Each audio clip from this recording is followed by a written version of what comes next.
প্রস্রাবের ইনফেকশন কি বারবার হতে পারে? হ্যাঁ, অবশ্যই হতে পারে। যে কোনো রোগী যে কোনো সময় আবার হতে পারে। পুনরাবির্ভাব। কেমন?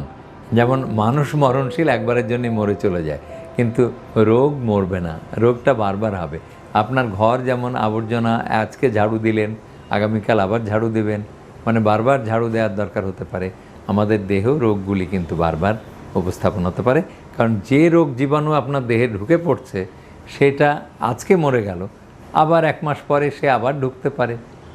এবং আপনার দৈহিক ক্ষমতা যদি কমে যায়, রোগ প্রতিরোধ ক্ষমতা যদি কমে যায়, সে খুব সহজেই আবার আপনাকে কাবু করে ইনফেকশান করে দিবে।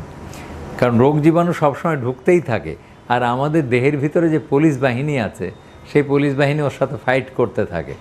এখন কে জেতে? যদি আমাদের পুলিশ বাহিনী হেরে যায় তাহলে রোগ প্রকাশ পাবে, আর আমাদের পুলিশ বাহিনী যদি জিতে যায় তাহলে রোগটা প্রকাশ পাবে না।